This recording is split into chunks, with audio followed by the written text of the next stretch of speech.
Well, I've been blessed with a loud voice along with a microphone, so I will try to speak more loudly than our friend here. First, let me say thank you to you, Kyle, and to KEI and to the Mansfield Foundation for inviting us to speak. It's truly an honor. I'm Jay Sapsford. I do need to make one disclaimer at the beginning. I am a longtime Japan veteran. I've lived in Asia altogether for more than 30 years, the vast majority of that in Japan. I'm new to the Korea beat, but I have been thrown into it right away. So I will reflect what I have learned over the past couple of months on my new beat, along with what I've learned over the past 30 years living in Asia generally and in Japan specifically. I would say that the situation between Japan, South Korea, and the United States economically is one that is getting increasingly integrated on many levels. I say integrated rather than trade is expanding because the distinction is important.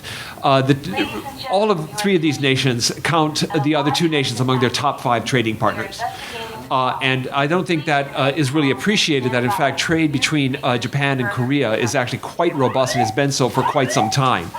There's a lot of supply chain relationships between the two countries, but as the two economies mature more, both Japan and Korea have been offshoring a lot of their manufacturing capability, and so a Japanese material supplier that then supplies a supply chain manufacturer in Korea, who then decides to move its production facilities into Vietnam or to Thailand, suddenly that shifts from the Japan's export to Korea column to Japan export to Thailand column, but it still is a sign of growing integration between the three economies.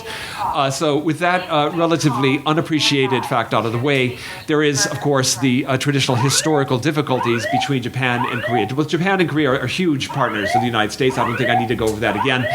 Certainly on the investment side in recent years, this has really been taking off. But you certainly, Japan and Korea have been, not only are there the historical issues, but there's also been a traditional rivalry between some of their key industries. Automaking is one of them. Electronics is another. And certainly, you know, Chalmers Johnson, I don't know if you all remember who he has used to say that the one place in Asia where you'll never find a Korean car is Tokyo. The one place in Korea that you'll never find a Japanese car is Seoul. In my view, before I joined the Chamber, I was at Morgan Stanley. Before that, I was a reporter for the Wall Street Journal. I covered the car beat around Asia. And in my view, that has more to do with the fact that the Asian domestic markets for automobiles are not very profitable. So it doesn't make a lot of sense to set up a distribution network if you're a Japanese automaker in Seoul, or if you're Hyundai or Kia, to set something up in Japan, because you're not going to make a lot of money at the end of the day. There are non-trade tariff barriers and everything that certainly some of our members at the Chamber have been complaining about. But by and large, I think it's just economically not feasible. And that goes a much further way to explaining why the car trade between the two nations hasn't been great. If you take a look at electronics, though, there was some cultural resistance, I think. Certainly in Japan, to buying Korean goods. But if you go to Tokyo these days, you will see Samsung phones on every cell phone provider shelves. You'll go to Akihabara, the district there where they sell electronics, and you'll see that LG, Samsung, and all the big Korean makers all have their own unique their own outlets there for Korean goods, and the Japanese are very, very enthusiastic buyers, as are the Chinese tourists who come to Akihabara to get the deals. So I think that the state of relations between the three countries are actually quite good. Trade, there is certainly a trade surplus in goods between the two Asian countries and the United States. But in services, the United States has the advantage, and this is not appreciated by the likes of certain politicians who are running for a government that will remain unnamed for the sake of your digestion. I think the U.S. has a surplus with Korea of $11 billion as of last year. That's about that's still not quite what the Korean surplus in goods is, but it's growing more quickly. And I don't think people really appreciate that fact. The U.S. also has a surplus in services with Japan. So I think that not only are Japan and Korea surprisingly integrated when you take a close look at it, but the three countries are very integrated right now. And I guess I'll just stop there, and maybe that sort of sets the stage for digging a little deeper. A great overview, and all the more better. The alarm you got through. I talked her down. Yeah, that's good. I won. Shihoko, Jay talked a little bit more about trade and the trade relationships between the three countries. And Korea is not only a global trading power, but it's also a regional trade hub. And Japan, as part of TPP, is well positioned in the region to help, or at least well connected in the region in terms of trade. But as interconnected players in East Asia, how do you see Korea and Japan working with the United States and helping the United States work on economic issues in East Asia in the future? Well, thank you, Kyle. Just want to say thank you also KEI, Mansfield Foundation. I'm very pleased to be here. I'm also pleased that single-handedly, it appears, I've challenged the manel. So I'm, which is great, but I'm also giving some racial balance as well, so I'm a twofer. But before we talk about the future, I wanted to look into the recent past, and in particular back to 2013, which is, of course, the year that Japan declared that it would join TPP and becoming the 12th and last member of that pact. And this was a watershed moment not just for Japan, but also for Korea, because it realized essentially that it missed a huge opportunity to be part of this ambitious agreement. And it had multiple opportunities to do so. And had it done so, it could have been the 13th member, and it would have been really a step forward and a concrete step forward in trilateral cooperation, because, as you know, whilst the United States and Korea have a bilateral free trade agreement, Japan has neither a bilateral FTA with the United States, nor does it have a FTA with Korea. So this would have really hit all the nails on the head. But when you talk to Korean trade negotiators, they'll be the first to admit that it was just really bad timing. There was a lot of trade negotiation fatigue in Korea at that time. They had just come out of intense negotiations over KORUS, the bilateral U.S.-Korea free trade relation agreement. And there was a change in the leadership within Korea. There was also a lot of domestic change, especially in the bureaucracies that deal with trade in Korea. So simply put, and those changes, of course, the leadership and the bureaucratic changes have been for the better to put Korea in a stronger negotiating position. However, at that time, Korea simply wasn't ready to take on this new project called TPP.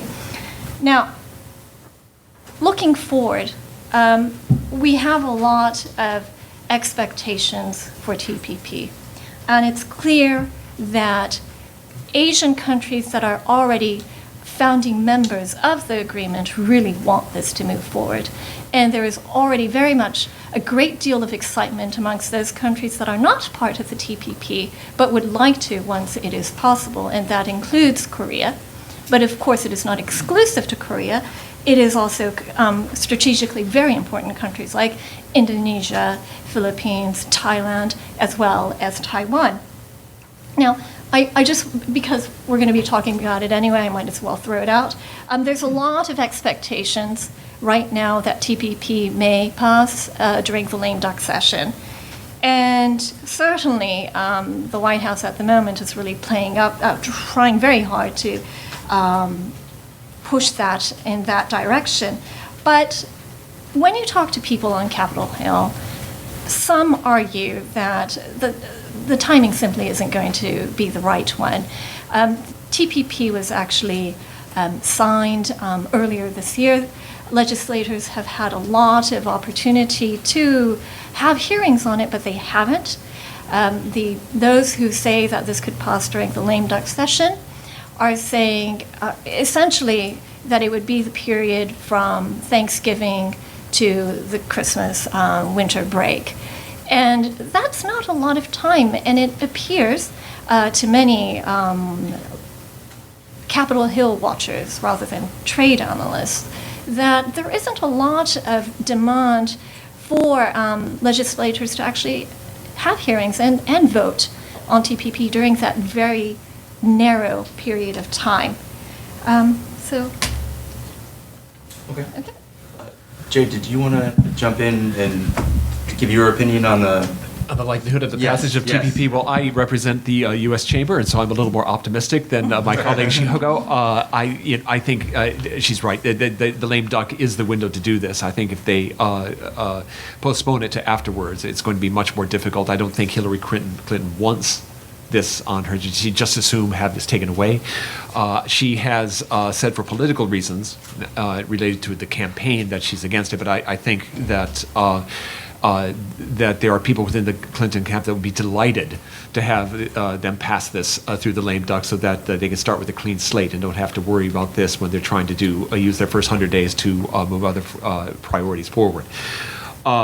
I think that before joining the chamber earlier this year, I was part of a delegation of businesses from Japan that came to the Hill to lobby for the passage of TPP because it would improve the macroeconomic environment in Japan for U.S. businesses to such an extent that the AmCham in Japan sent, it must have been 15 of us, to go and spend 3 days on the Hill walking around to all the offices and talking to the various legislators. And my takeaway from that was that there are actually a lot of people who are very supportive of this. They're just looking for the cover in order to vote yes on this. And right now, it doesn't make sense to come forward because the political cost of doing so is far too high. If you'll note, TPA passed with the exact number of votes it needed to pass. That's a sign that there was a lot of horse trading going on and that they did a lot of things to get it right over by giving this here and that there to just get it over the finish line. I suspect that there is a possibility, at least, that something like that it'll happen. We have the biologics issue. Which is, I think, the sole remaining issue. The pharmaceutical companies, are at least saying right now that they'd rather hold out to the future for a better deal than the 5+3, the 8 years protection that they are going to be afforded in the TPP agreement.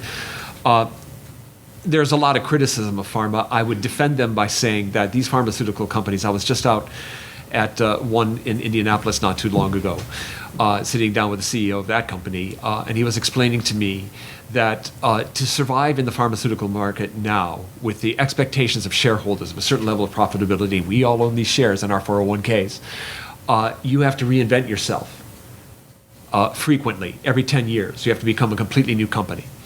And the protection that they get on these pharmaceutical, these biologics and other medicines gives them the leeway to do that. Without that, it becomes much more difficult. The challenge becomes much greater, and it's very difficult to stand before your board and your shareholders and say, I gave away, the 3 years I might have gotten had I held out for something better. So they are going to, and of course, they're very influential on particularly the Senate. And with Senator Orrin Hatch has traditionally seen their point of view. Well, I'll just leave that there. But there are some big challenges. But our understanding is that there is some discussions going on right now. We'll see where it leads. Great. Troy, I'd like to take a step back. We talked about TPP and the passage of TPP, but looking at the Chorus FTA and how the Chorus FTA is essentially an essential building block of the TPP. Could you tell us a little bit more about how the Chorus FTA will have the impact of the Chorus FTA since it's been implemented? Yeah, and I think I'd like to just touch a little bit on the politics of this too, briefly first. I spent 3 years working in the U.S. Senate, so I can kind of tell you from the other side. I think Jay's right. There's no political reason right now for anyone to come out. We're in a major election that's highly contested. Both major candidates have come out against TPP, so profiles in courage are not necessarily something for right now. But I also think, Shihoko's right. This is a very small window we're talking about here. It's very difficult. And so I think if we're not able to get something on biologics, or, there's been talk about tobacco and ISD, or there's a couple other things, to help move this process forward, then I think we get into very difficult territory because, given where, I think if we're just being honest, nobody knows where Trump might be on things. But if you look at where, Clinton would be right now, I think Bernie, having pushed her so far, it's not something she'd want to take up right away. So we could be talking, maybe mid-first term before, she really brings it up. So I think, there's a lot that has to happen very quickly, and that's kind of the challenge right now. It can happen, it can be done, but it's going to have to all come together at the right time. I think it's still possible too, because everyone has said, well, Ryan and McConnell have said, this isn't going to happen. If you look at what they've actually said, that's not what they've said. What Ryan has said was, what was it? There's not the votes, I believe, was the phrase. So if that changes, suddenly his perspective could change. I forget what McConnell said, but he said that this agreement is not a good agreement. So in other words, if something were to change around the agreement, then that could change too. So neither of them have said it won't happen. They've simply laid out basically what they need. But one of the things about TPP is that when we look at it, it was pushed forward as Chorus Plus, basically. And so we've seen a lot of discussion of, well, has Chorus been successful, or more specifically, that Chorus hasn't been successful. And one of the things that's come out is there is a number which Donald Trump put forward. The Economic Policy Institute is where he got it from, that says, Chorus has cost 100,000 U.S. jobs. That is highly, highly unlikely, and I'll tell you why. One, as Jay said, people don't talk about services, and so that doesn't take into account any of the jobs that would have been gained from services increases. But more specifically, basically what EPI has done is a very simple metric. And in their defense, they tried to use essentially what the Obama administration had done, but they simply said, well, okay, X amount of goods will be exported, so therefore Y jobs would be created. Well, here's the challenge. The numbers that the administration put forward when they were trying to take and pass Chorus are also numbers that the Commerce Department updates every year. EPI hasn't necessarily done that if you look at their data more closely. The jobs that, quote unquote, are created by goods exports have continuously gone down every year, so you're going to get lower, boosts. So this idea that it's been this job-killing agreement just isn't the case. There have been some shocks to where we haven't seen the growth in exports that we would have liked to have seen. For example, if you look at OECD data, one thing you'll notice is that basically growth in domestic consumption in the United States tracks growth in GDP. If you look at South Korea, it tends to trail, so you have lower growth in domestic consumption. Some of that has been because you've also had things like the Ferrier incident and the MERS outbreak about a year ago that have taken and been shocks to the South Korean economy. But the other caveat too is that, I like baseball. And the one thing about following a baseball game is that, everybody wants to know what the score is in the inning you're in. But the reality is the only score that matters is when the game is over. And the projections that the Obama administration put forward, and that more specifically, if you look at things, for example, what the ITC had said in terms of growth of exports and income wealth effects, are all for when the agreement is fully implemented. We're not through full implementation yet. So we're talking about something in the middle of the game. And as a fan, I understand everybody wants to know where we are right now, but that doesn't necessarily mean Chorus isn't working. And the ITC actually said that we'd be in a much, much worse position if we didn't have Chorus today. Interesting. Great. Now, we have clearly had different perspectives on when TPP is going to go through, or if it will go through. And pushing that sort of aside for a moment, Shihoko, you had mentioned this sort of a little earlier on Korea and Japan not having a free trade agreement, even though they've been going on off and on in trade agreement negotiations for the past several years. What do you think if TPP were to go through and Korea were to try to ascend to the TPP? What would be some obstacles and prospects for talks between Japan and Korea in terms of an agreement between the two of them? All right. Well, first of all, I do want to have TPP go through. I just find it very difficult during a very short, narrow period of time, whether that best case scenario is going to happen, just to make that clear. There is a disadvantage that Korea faces because it wasn't a founding member of the TPP, and it really, essentially, it wasn't part of the rule writing process. And so in order to negotiate access, it will have to sign on to an existing pact.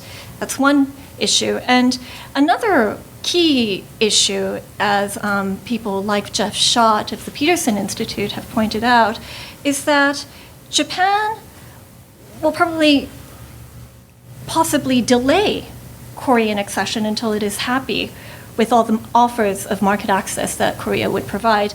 And his argument also is that Japan may be more stringent in its demands for market liberalization towards Korea, especially on politically sensitive issues like agriculture products. But one Korean trade negotiator that I was talking to pointed out that the biggest actual trade barrier between Japan and Korea isn't in the treaties. It's in his words, the heart of every Japanese consumer, which is basically a trade barrier to all Korean products. Now, I have to disrespectfully disagree with that, and I think if there were more women negotiators, this might not be the case because the Japanese love of Korean products. I mean, women just love Korean cosmetics. Jay talked about Samsung phones. If you go to any Japanese food stall or department store or restaurant row, Korean food is really popular. You turn on Japanese TV, it's full of Korean drama. The music of K-pop is everywhere. Whether that's a good thing or not, I don't know. But the point being that the hearts are open. And it's not that instinctively Japanese consumers are against Korean products no matter what. And I think that's true for Koreans as well. I don't think if you go to Seoul, it is flooded with Japanese products and drama and what clothing and what have you. So this argument that public opinion is in itself a trade barrier, I don't think really holds up. One of the things that people don't really talk about is that a delay in TPP actually being ratified may actually work to Korea's advantage if you look at it right now, because Korea does have an upper hand insofar that it already has that bilateral free trade agreement with the United States. And let's also not forget that earlier this year, it signed on to a free trade agreement with China as well. And of course, with the signing of Japan onto the TPP in 2013, Beijing too changed its tone about TPP. Instead of seeing it as yet another mechanism that is part of the U.S. rebalance, which is, according to Beijing, is to really isolate or surround China. It's really even the Chinese have come to see TPP as something that they would want to join as well, and that this, at the end of the day, would be something that the United States too would want, because it would mean that it too is buying into this idea of free markets and transparency. Whatever the future holds for TPP, time-wise or the actual content, or whether it fails or not, the end conclusion is that we need strong trade relations between Japan and Korea. And there are already alternative visions of that. The most notable, of course, is RCEP, the Regional Comprehensive Economic Partnership Agreement, which is looking a lot more attractive these days, even though critics would argue that it has lower standards, and perhaps more importantly, it really is about reducing tariff barriers, and not much at that. It doesn't cover the more ambitious aspects of TPP, such as standardization and looking into new areas for trade, including intellectual property rights and setting environmental standards and labor standards. So there are options. There is also, it's not moving forward as much, the CJK, the China, Japan, Korea trilateral negotiations as well. So there are other options, but at the end of the day, the goal really should be that we need closer Japan-Korea trade ties in a form of an agreement. Jay, do you want to add on to maybe add a more focus on what the relationship would be if TPP would go through between the three countries, Korea, Japan, and the United States? Yeah, I think Shihoko raises the key point here. China viewed TPP with a lot of suspicion at the beginning, but recently really changed its stance. And I think that therein lies what I think should be the goal here. If we don't have a rules-based trading system that serves the interests of all of those who want to have a common standard across the region, then China will be left to use the size of its market as a weapon to pick us off one at a time and come up with a one-off transaction with each and every trading partner out there, and each one will be different. And it'll all play to the benefit of China. But if we get together and say, okay, these are going to be the rules of the road, and you have the three most sophisticated large economies in Asia between Japan, Korea, and the United States, and on multiple fronts, saying this is how we should be doing, conducting our affairs in this area, then it'll give China something to aspire to. And I think this is not an attempt to contain China, because certainly all of our members have huge business interests in China. It's an attempt to make sure that there's a standardization and common norms and practices across the region. I think to Shigo's point, when China suddenly decided to start saying things that were much more positive about TPP, I think that was a sign that we're having a common standard, whether it's through TPP or some other trilateral form. We may need to hedge here because I may be wrong, but I'm not stupid. It may not pass. So I think the goal here should be to set this common norm across the region and have China aspire to that. And we can talk more about TPP in the Q&A. Yeah. So just want to move on to the regional economic architecture more broadly. And Shihoko, outside the TPP, the U.S. is part of APEC, while Korea and Japan are also part of RCEP, as you mentioned before, as well as the ASEAN +3, which is important for financial cooperation, amongst other things. Do you see Korea and Japan possibly acting as a bridge for the United States in the region? I think in terms of groupings, there is really no need for the United States to intervene for groupings, because what is happening right now is just like trade negotiations are an alphabet soup of bilateral, multilateral agreements or negotiations that are underway. We're seeing also this coming together of countries. We most recently have seen the G20. We've seen all sorts of. We've seen APEC. We see. We see all these different variables, and I don't think adding yet another forum to that mix is actually going to be constructive. What I do think will be more important, though, is to actually identify and specify some of the issues. So instead of taking that G20 approach and giving a statement that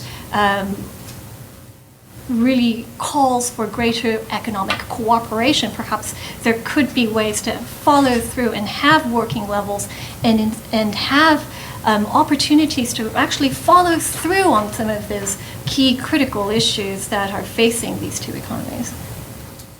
Jay sort of touched on this a bit before, Troy, in terms of a rising China, and we want to work with them and work against them so they would take us off bit by bit, and you can't help but see the parallels in terms of the way the U.S. Did investment treaties as opposed to large multilateral agreements. But that was a side point. But from the rise of China has helped to reshape the regional and multilateral landscape, raising questions of is it a revisionist power or a rule taker or a rule maker or a rule breaker. How does the growing number of multilateral institutions that Shihoko also talked about in the region affect trilateral cooperation, and what role specifically does China and the rise of China have in that? Well, this is the question we've been talking about. Is China trying to reshape Asia, or is it simply trying to take and augment what's already there? So if you look at something like the AIIB, the Asia Infrastructure Investment Bank, what China would say is, all right, listen, if you look at what, other estimates, not Chinese estimates say, there are significant gaps. We're only going to be able to fill maybe up to 10 to 15% of the needs for infrastructure within the region. So we need another source, something dedicated to taking and building this up. And in practice, there's nothing wrong with that. The challenge becomes, and the concerns that the Obama administration had early on, that the Japanese government had as well, and others, was, would the AIIB meet international standards? And, it looks like, they've done a lot of hiring former World Bank officials and things, that this is going to be the case. And so, the question is how do you take, and because we have a situation now to where Japan and the United States are outside of the AIIB, Korea is on the inside. You have, if you look more broadly at other institutions in the region, Korea and Japan are part of the RCEP negotiations, the United States is on the outside. So you have these different groupings. You have, Chiang Mai, where Korea and Japan are together, but the United States is not, a part of it. So the bigger issue in terms of the region and everything is, one, Bruce in his first, in the first panel said, well, hey, if we just bumped into each other, oh, we're democracies, oh, we're free market economies and everything. So, from an economic perspective, there's a lot of things we share in common. We have, free market economies, very advanced developed economies, so you're not necessarily dealing with development issues. They're at different stages of development. Admittedly, with Korea trying to take and move into sort of like a United States type of high-tech economy and more services-oriented as well. So there are some differences, and those differences will play out. But I think the key is when you have something that either is, being pushed by China or, other groupings that already exist in the region, is that, basically we have a firm understanding of what the common goals we share in terms of how we'd like the economic architecture in the region to work. So that way we're not working at cross purposes, but rather working together. And so, if something comes up in the AIIB, and I don't mean to pick on that, just it's maybe the most obvious example, that might push against, what our common vision and what other countries' vision is for how things should work in the region, then, the hope would be is that, Korea would step forward and say, okay, no, we need to do this in, a way that meets international norms. And, vice versa on other groupings where maybe the patterns are different. And so I think the challenge is simply because there's not uniformity in terms of what we're all a part of. And so it's just making sure that we share that vision and that we talk with each other about how we'd like to see things develop in the long run. Yeah. Vision, Troy uses that word, and I think that's the real frustration with a lot of countries when they see themselves compared with China. So we see on the one hand China having perhaps an economic grand strategy. AIIB is certainly one part of that, but we see the One Belt, One Road initiative as well. And we see how China is trying to bring in new partners and work towards that common goal. And there's a lot of frustration amongst, not just in Washington, but also in Japan about, well, what is the alternative vision to this? It is essentially, for lack of a better way of expressing it, is it simply to remain, keep the status quo? Or is there a more compelling vision that the United States and its allies offer?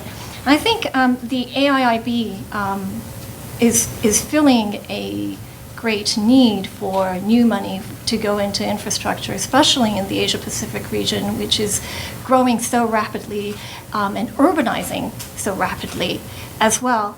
And yet the knee-jerk reaction from Washington when AIIB's initial founding was declared was rather alarming to some extent. And since then, Washington has really toned down its criticisms towards the AIIB, especially after the European countries, especially France, Germany, and Britain joined the AIIB. It's really toned down that criticism. But there's also this idea of, on the one hand, the United States is saying that it wants to have free markets and an open, transparent system, but at the same time it had really dragged its feet on the IMF quota issue. It was only after 5 years of incredible lobbying that the United States Congress finally agreed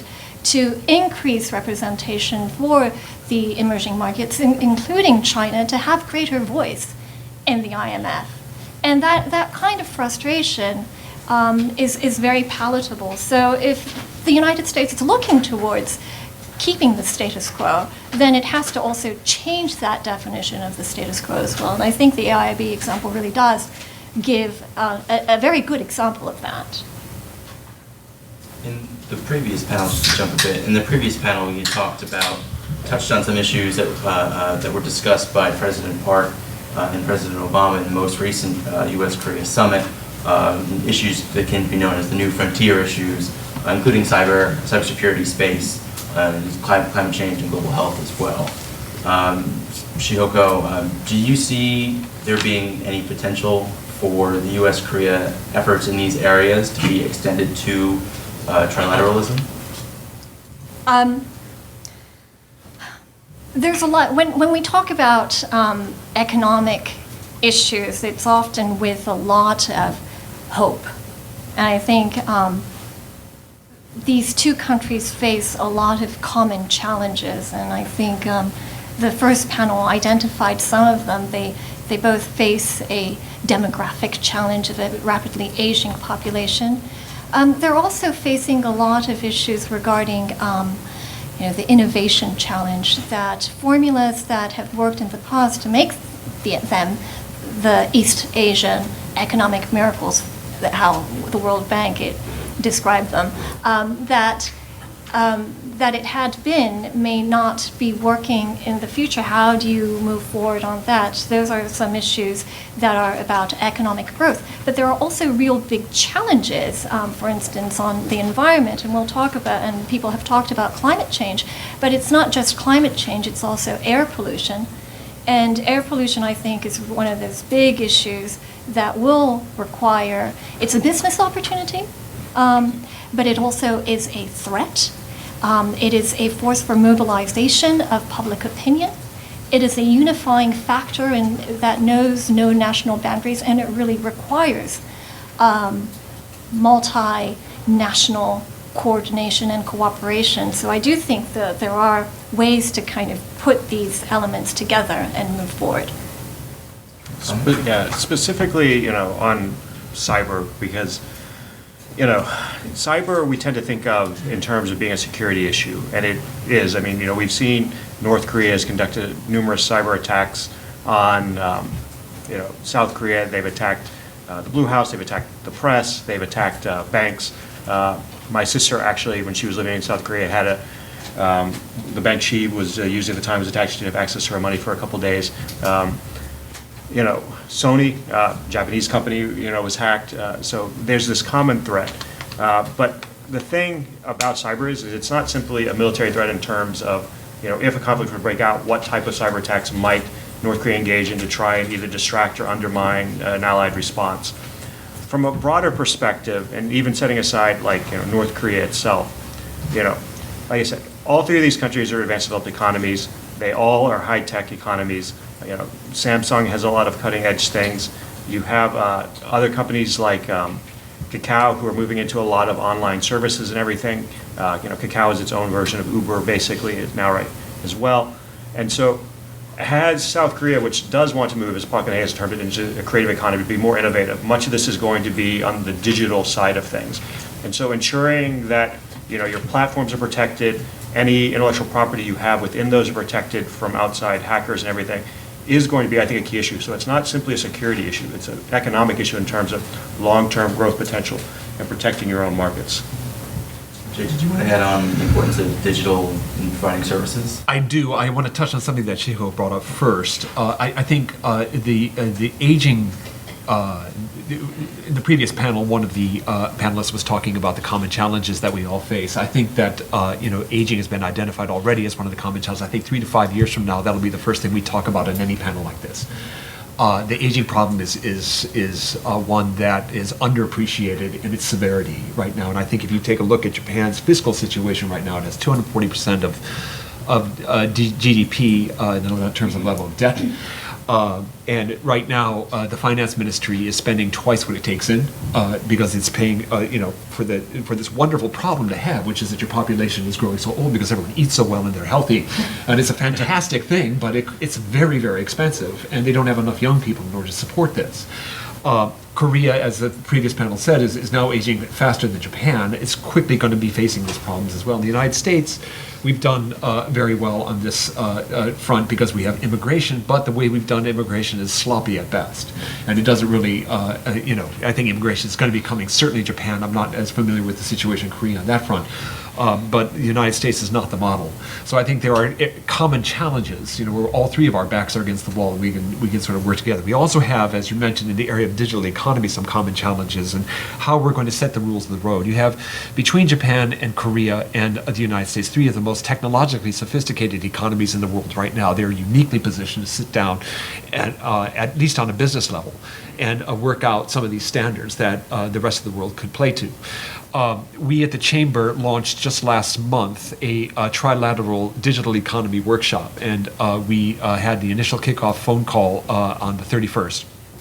And we had anticipated somewhere between 20 and 25 participants, but it's well over 50 among businesses in South Korea, Japan, and the United States. There's huge demand for this because there's a long list of areas where there's uncertainty about how we're going to do this. Digital stuff doesn't know any borders. So, digital trade is going to be going across, even at a small business level, it's going across borders. And so there needs to be standardization of tax rules, of how you approach cyber, how you approach privacy, how you approach I wrote down the Internet of Things. How, what do you do when a Samsung washer is communicating with your Sony, a coffee machine, which then is communicating with a refrigerator made by Westinghouse. There needs to be a common standard across it. Right now, this doesn't exist, and the businesses see this much better than the governments do, and so they're getting together and start talking about this right now. And I think this is going to be another area where these three countries are uniquely positioned to leverage the relationship. One area that we haven't touched upon yet that was briefly touched upon in the previous panel was development assistance. Troy, would you be able to offer some challenges and prospects for trilateral cooperation on development assistance? Yeah, I think one of the challenges, the good news is that KOICA, the Korea Overseas International Development Assistance Program, is basically based off the JOICA model. So there are similarities in structure, but one of the challenges becomes, we have an agreement with South Korea to cooperate on development assistance. So you have these sort of disparate pieces, but oftentimes they don't work together in coordination. And one of the examples I give for that is, a colleague of mine works on Myanmar, and one of his great senses of frustration is that both Korea and Japan are working very hard to try and help Myanmar, but they're not necessarily working together. They're working at sort of sometimes cross purposes. And so, there's a lot of things that we can bring. If you look at this from a structural point, South Korea can't necessarily bring the capital to bear that Japan or the United States could. But one of the unique things that South Korea did, and to their credit, they've entered this into the G20 and it's part of their G20 development model, but is the knowledge sharing program. And the idea being is that South Korea has taken and they've pulled a lot of the people, in some cases, fortunately, because this has been such a recent experience, are still alive. In some other cases, it's people who've sort of worked afterwards, but who've worked on the different technical issues that South Korea took part in terms of its own economic development and transition. And they've then taken and set up programs to help other countries take, and it's a very technical program, how do you take and rewrite regulations on, say like industry, behavior and whatnot. And so, I think one of the things that we should be looking at is, a lot of times if you talk to, South Korean colleagues, they'll say, Southeast Asia is our future. And these are all largely developing economies. Indonesia has sought out South Korean help. They have an MOU with Indonesia. But I think there's a lot, be it Indonesia, Myanmar, others, to where the three countries each can bring together a lot of specific different types of skills that if they work together might help those economies advance further. And as they do, that also is going to have then benefits on the business side as they then purchase more consumer goods. Not always from the United States, Japan, or South Korea, but it'll improve the lives of people there. It'll take and it'll help boost the economies, and that'll have spillover effects that'll benefit everyone.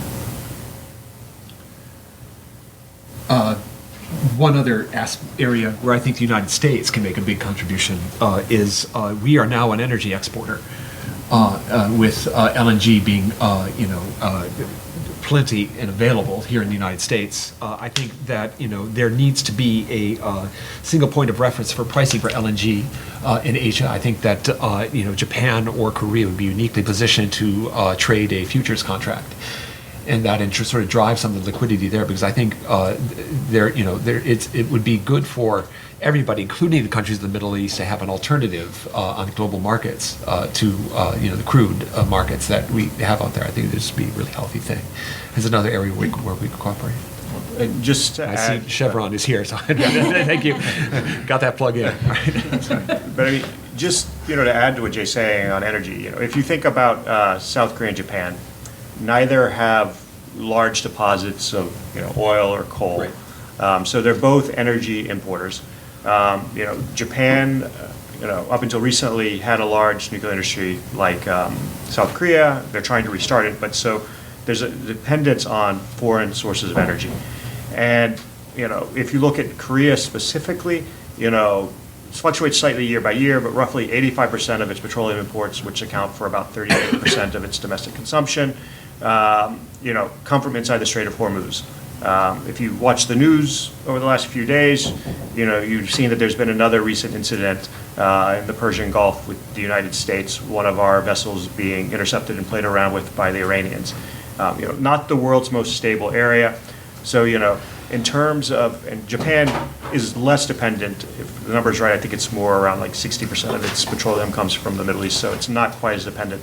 But both are trying to import, and so having a diversity of resources, be it either importing from the United States, as Jay talked about, or cooperating on different alternative types of energy. So, for example, South Korea has done a lot of work on battery storage.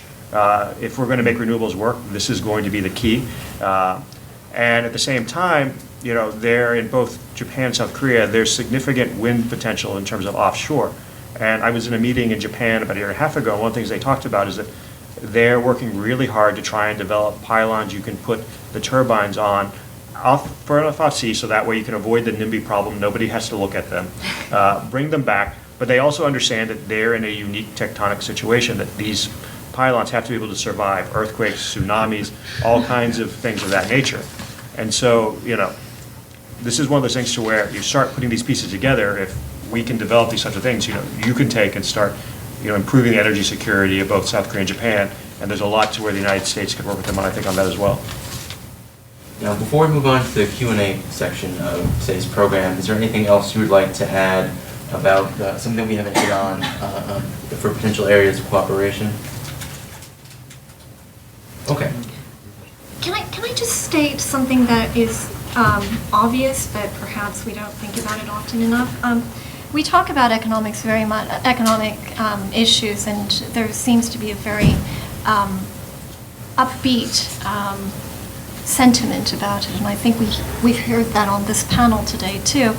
But that sentiment is partly because we've seen this polarization of economic and political realities. So on the one hand, we're seeing increased tensions, political tensions, in East Asia and across the Asia-Pacific region.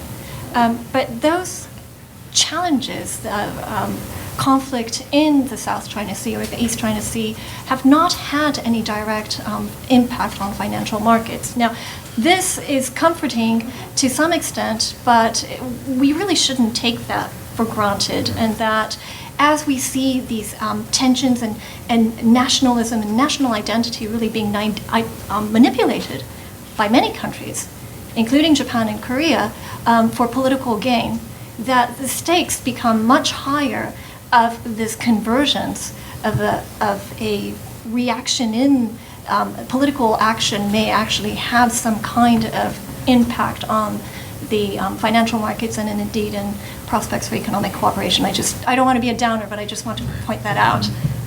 Thank you for pointing that out. And I'd like to open the floor to questions. Please wait for the mic, state your name and affiliation before asking your short and concise question.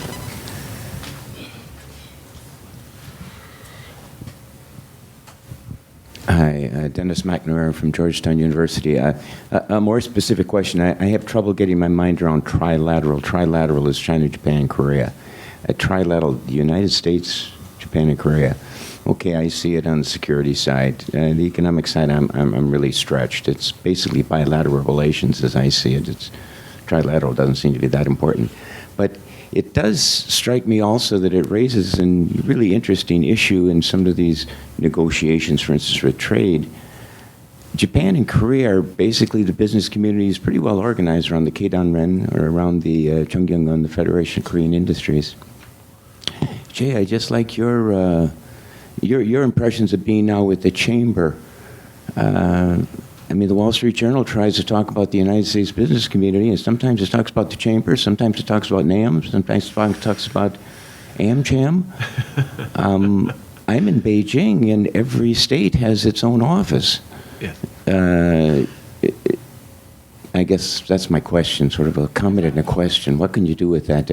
Is the United States well positioned on the business community side for dealing with an issue like TPP or dealing with what might be things on innovation, developing areas which could be trilaterally productive? Okay, it's a very multifaceted question, and I am new at the chamber, so I will just give you my first impressions. And unfortunately, this is on the record. But Would you like us to turn the camera off? yeah, if you can turn the camera off just for one moment, please. Yeah, as a former journalist, I had that said to me all the time. You can turn off your tape recorder right here for this part. But look, I don't think there's any institution that can fully represent the entire breadth of an economy in any one of these three countries.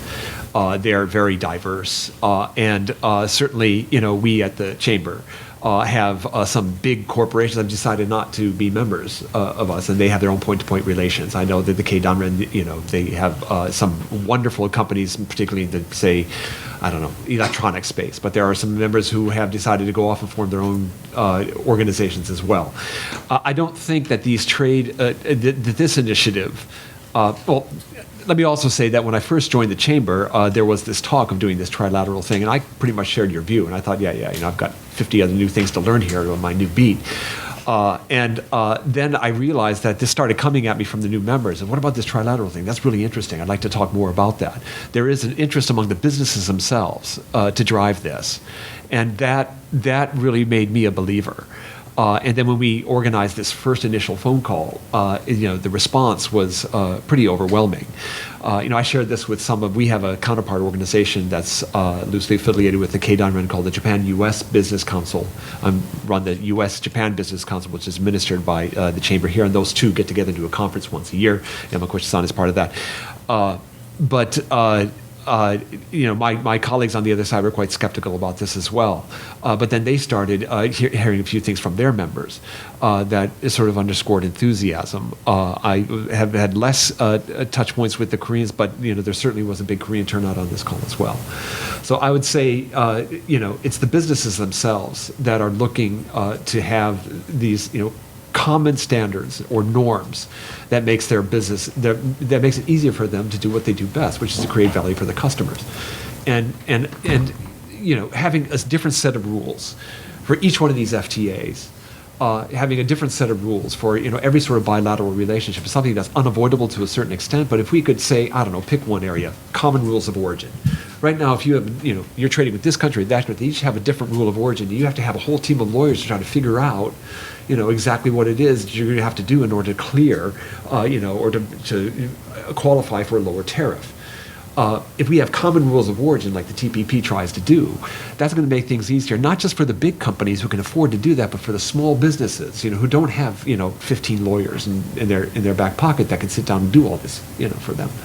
So I think the way to look at it is not, how do you manage all of these disparate sort of pieces? Just look at what's possible. Just pick a few areas. And that's why we just decided to focus on the digital economy and say, okay, let's just start with this and see if it grows into something bigger. I think that's, the approach that we would want to take. I don't know if that answers your question. But.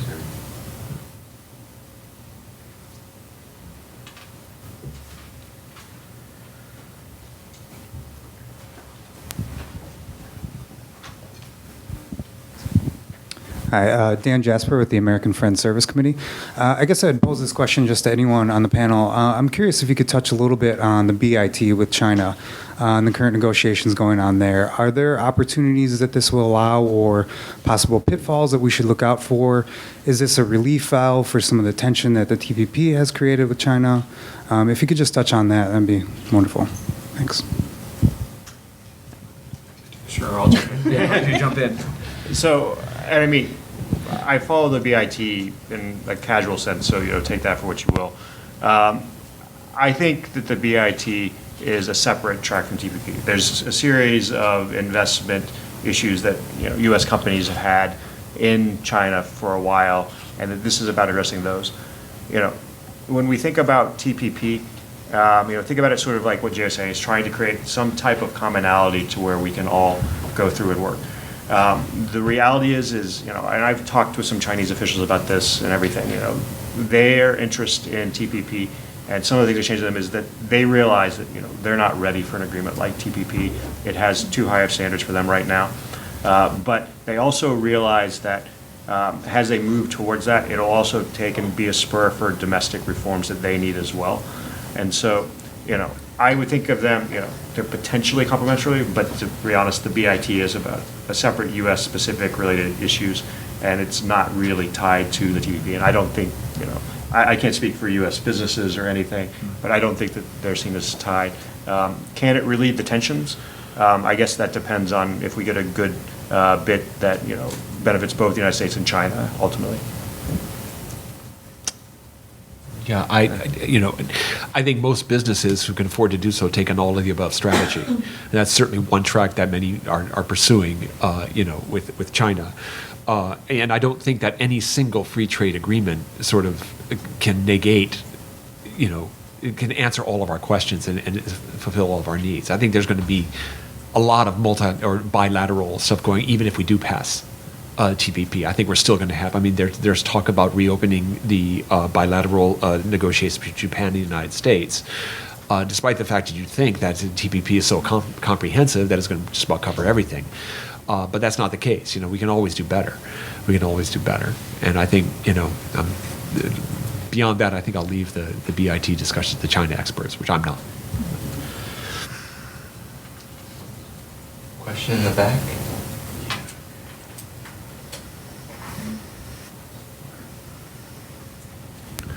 Ken Meyerkert, World Arcs.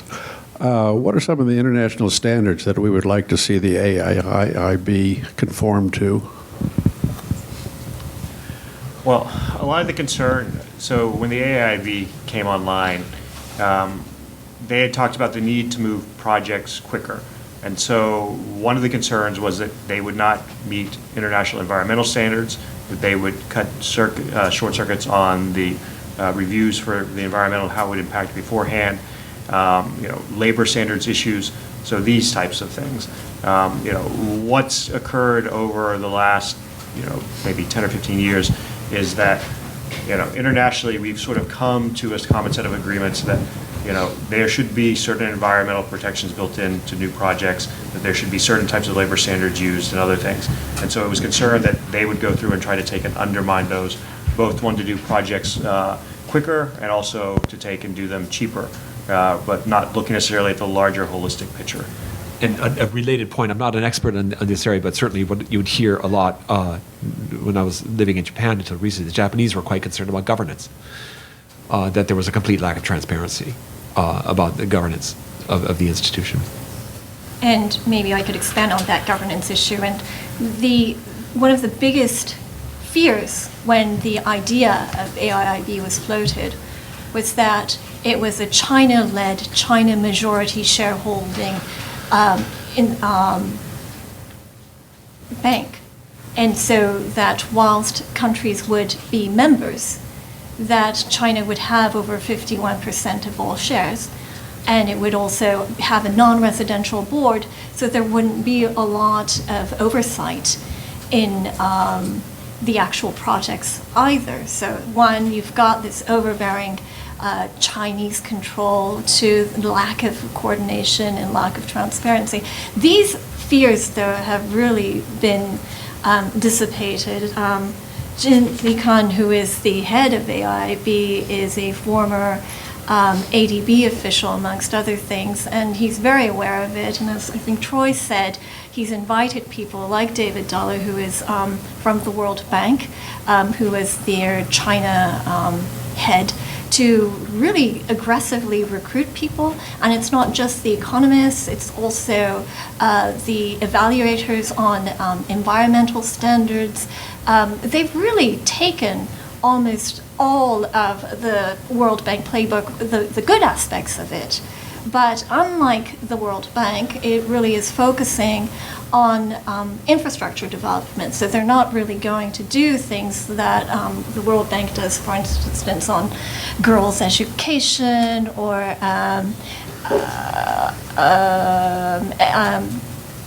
religious. Do they do Or like even healthcare. Yeah, they don't. They're not going to do things like that. They're really going to do infrastructure and issues related to that, like water purification or what have you. So, the standard, the concerns about standards have really not been an issue now. And especially with that membership growing, most recently, about 2 weeks ago, Canada joined as well, which so Canada's become the first North American country to join, and China continues to lobby both the United States and Japan to join. And there's one aspect about this too that I think a colleague of mine, we were on a panel actually in Seoul, brought up, which is that ultimately at the end of the day, this is a bank, and it's going to have to get a return on its investment. And so, one of the things that, I think was a challenge when you set this up was that there's this assumption that this was simply going to be, an arm of the Chinese government, but that if it was going to have international legitimacy and if it was going to not be a drain on Chinese resources, they'd have to put a lot of these things in place to take and basically ensure that the bank was able to get a return on investment.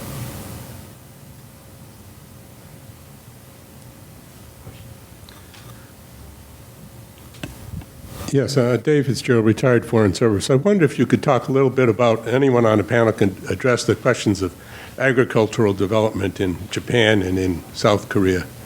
Is there more competition than has been the case in the past, or more cooperation?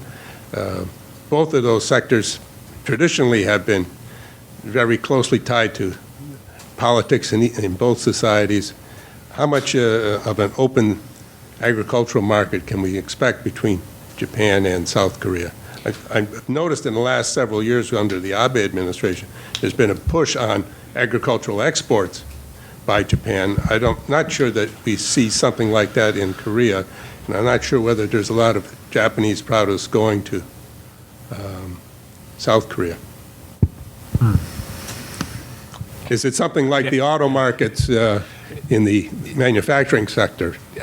I can speak to Japan to a certain extent. It was been a very protected market for many years, but it also is a market that is likely to flip very quickly, I think, when the changes come in force, and they're already starting to happen, in my view. And that's because the average age of the Japanese farmer is well into the 60s.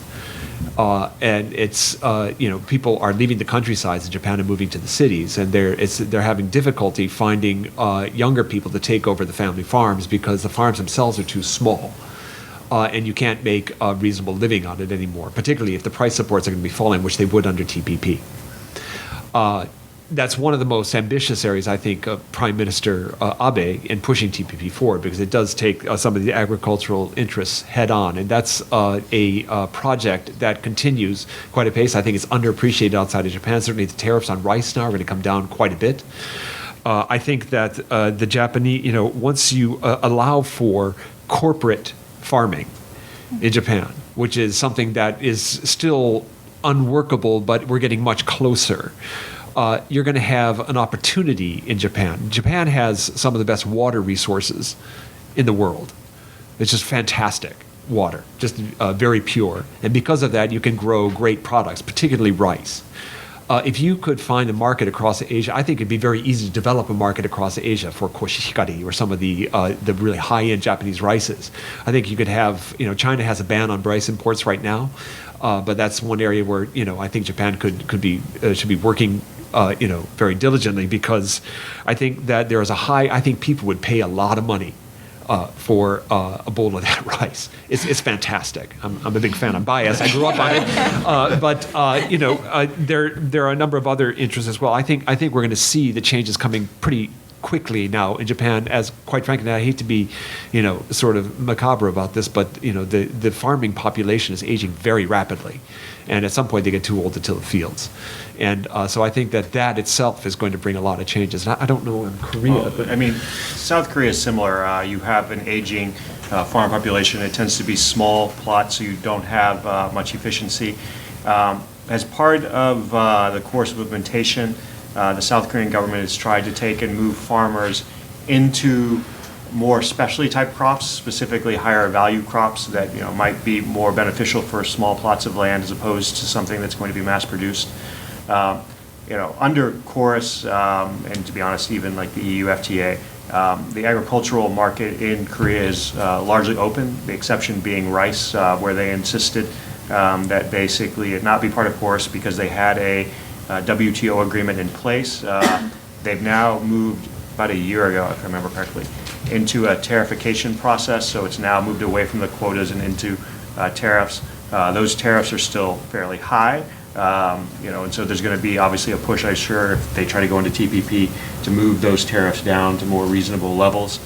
But so the market's open. They're trying to take and transition out. The farming sector, though, is going to go through a transition because just like in Japan, the children or the grandchildren don't necessarily want to run the farms. They're moving to the cities as well. Not too long ago, I was watching a Japanese television and came across a documentary that was comparing the life of a Japanese farmer and an Australian farmer. And they went down to Australia first, and they had this guy with his big machines and the completely mechanized systems, and he had thousands and thousands of hectares of yield parcels. Then he went to make a comparison with a elderly fellow in Japan. It was a very good-natured guy, but he had maybe 6 or 7 hectares. And at the end of the show, they interviewed each one of the guys, and they took this guy to the Japan one, the Japanese guy to the Australian one, and they were interviewing the Japanese guy at the very end. And they said, you saw his farm, you saw the things that he has. What are you a little jealous? What is it that what were your impressions? And the one thing he mentioned, he says, that guy's got his sons to run his business. When he gets too old, I don't have a successor. This is really sad. But the reality is that's going to change. We're going to see big changes here because the assets in Japan are fantastic. I mean, you go into the countryside, the quality of again, the water and the potential of the yield potential is something that I think is world class. I also think it's also a test case for can this change in a major industry lead to social change as well.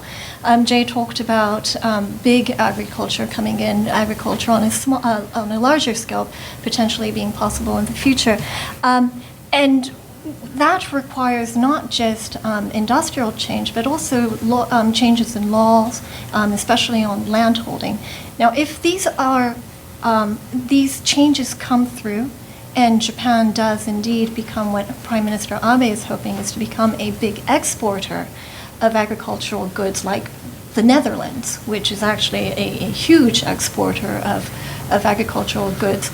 And if it does do that, and if it does succeed, then it would change the regional landscape of Japan as well. And so that people, if it is highly mechanized and digitalized and they are exporting highly priced rice or strawberries. The strawberries are some really big ones.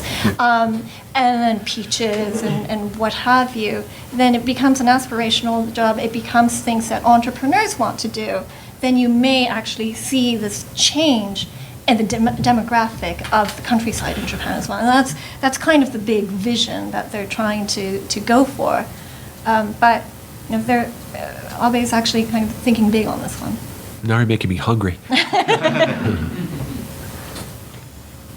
Question in the back. Hi, I'm Jenna Gibson with the Korea Economic Institute, but I actually have a question from Twitter. This person is wondering, to kind of tie together our two panels, how do you see the effect of some of the political tensions either between South Korea and Japan, or more recently between, maybe Korea and China over THAAD or things like that? How do you see those affecting the economic relationship and the trade in the short term?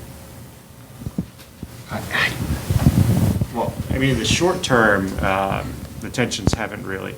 This is what Pock and Hayes referred to it as the Asian paradox, how the countries in the region can continue trading, continue getting more wealthy, but at the same time you have these increasing political tensions.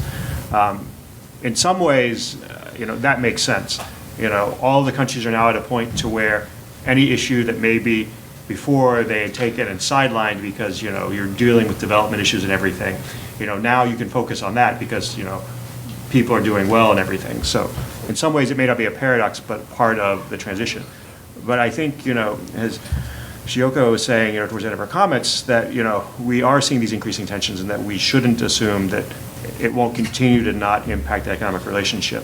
We've done some plugging, and Kyle did some research earlier this year on sort of like, North Korean tests and everything, and you found there's short-term, like maybe day or two impacts, but the biggest ones tend to come from when the North Koreans do things that are out of the norm and not expected. And so, if we have something, be it North Korea or someone else, that goes out of the norm of what we expect, we have these sort of little like Coast Guard clashes with the Chinese and everything. But if something else happens, then you might see another shift. And I mean, that's where we need to be concerned that, these tensions could lead to a shift in the trade side. When a specific example, 3 years ago when Japan nationalized the Senkaku Islands, there was reaction all across China, riots, protests against Japanese goods and Japanese manufacturers, etc. And people could argue, it could be argued that those tensions were directly led to a fall in Japanese investment into China. But the issue is actually that trend had already begun even before these riots, and they continue to do so not just because of concerns about perhaps the Chinese being unwelcoming to Japanese investors, but more because China isn't as lucrative to Japanese businesses because there are other places that provide the kind of opportunities and cheap costs elsewhere, especially in Southeast Asia. So that kind of, where do you see that connection? Is there a direct correlation between the political realities and the tensions and economic investment or de-investment? You're not seeing that at the moment. But there is potential, and I want to go back to that question about you don't see an obvious connection like trilateral military cooperation is very evident, but what is this about economic cooperation? Well, economic cooperation is seen as that gateway to mitigate some of that tension. There are historical tensions, there are political differences, and there is rivalry, but if you see, this is a way to seek that common ground. And the common ground is to ensure that the region remains stable, that there is the rule of law, and that there are challenges that face these countries and there is opportunity for cooperation that doesn't exist. It's nascent, but it's worth investing in. If I may also add on, I know that you had mentioned the China-Korea tensions. I know you, Jenna, had done some work and looking into what the China's reaction to THAAD and seeing the economic impact and the relationship. And it doesn't seem as if in the short term, when they were probably the most aggressive, nothing really has come of it other than protests for going to a beer festival. So it's nothing really, the opportunity costs aren't really that large. And in terms of Korea and Japan, I know that is both the theme in this panel and the previous panel is the leg of the triangle that really needs to be strengthened the most. And only maybe 1 or 2 weeks ago, Korea and Japan reopened negotiations or talks to open the bilateral swap agreement between the two of them that expired in February 2015. So I think things are, even despite the political tensions, I think they understand the economic consequences of foregoing those economic progress based on political reasons. Yeah. Growth prospects across Asia are predicted to be around 6% on average. That would cover up a lot of tension. There's money being made. We don't have time to sit around and argue with each other. It has to get a lot worse, I think, before that gets derailed. And I think Sheila's right. I think it can come, and I think we have to watch. It needs to be monitored. But right now, just the benefits to so many people are, by far outweigh the loud voices of a few nationalists in either one of the countries, in my view.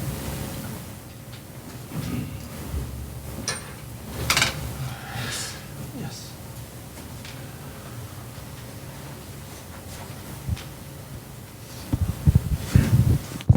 My name is Atsushi Yamakoshi. I'm from Kedanren, USA. If I stick to the theme of trilateral cooperation, I'm just curious about the possibility of trilateral cooperation of business sectors utilizing the strength of each business culture. I think it's totally depend on each company eventually, but we can discuss that. The Korean companies are good at these and not so good at these. Japanese are good at these and US too. Right. So if you can think of, based on your experience and knowledge, Korean company can contribute this way, and US companies contribute this way, and Japanese companies contribute this way, and eventually, if there is any potentially great strategic alliance among three business sectors. Thank you. Yeah, Yamaguchi-san, I agree very much with your comments.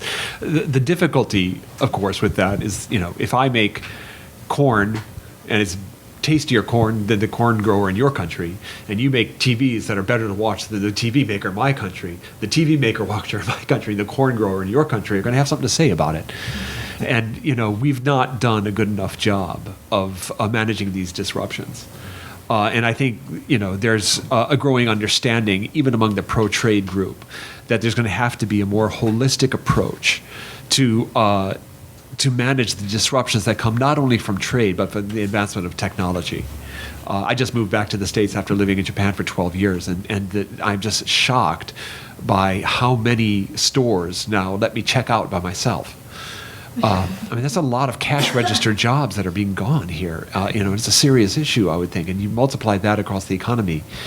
I think that all has to be managed as well. And these are big issues for these three countries, given a lot of the technology that we're using to check ourselves out of CVS, is coming from these three countries.